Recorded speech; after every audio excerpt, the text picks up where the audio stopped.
So it's really exciting because I'm here with Winston Marshall. Winston, who was on the panel for the third year anniversary and spoke really eloquently, is doing great stuff for your podcast in America and elsewhere. And we're here at ARC. Now, just from your point of view, explain to us what ARC is, if you would. Thanks, Alan. And I should say, I'm a great fan of Together and your work, so I'm thrilled to be talking to you again. I think actually Together and ARC have a lot of synchronicity. ARC, we look at the world, we complain we've been attacking a lot of the problems, you and I both in our different domains, all the things we see of excessive progressivism, overreach of the government. It's quite negative, it's taking down. Rightly so, there's a place for that. But there also needs to be a discussion about what is it that we are for. And so what ARC is, even though there are politicians speaking here, what it is the discussions about the philosophy, the principles, and the positive narrative that we want to be participators in. And so it's about, I guess another way of phrasing, if you think of Davos as the globalists with trying to explore their ideas and how to not only explore the ideas, but how to proffer them forth into the world through policy and politics. Here it's, what are the positive things? So if those are the globalists, I guess we're the sovereigntists.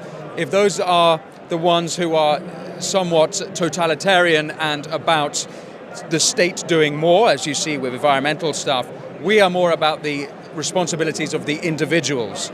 And so not only that, it's a great networking, bringing great people from across the world together to discuss that. And it's actually not just the West that is here. There's Africa represented, the Middle East is represented, Asia is represented, South America. There's 60 Brazilians here. They've had all sorts of trouble about free speech. You might have seen the Brazilian Twitter files of Michael Schellenberger and Marcel Van Hattem. So it's people of the world who believe in sovereignty, who believe in responsibility, and who want to discuss the positive vision for prosperity and abundance for a maximum amount of humans. You put it so succinctly there. I mean, it wasn't succinct. It was very good, and it was very clear, Winston, and that's what's so important, that those clear arguments are made freely and openly.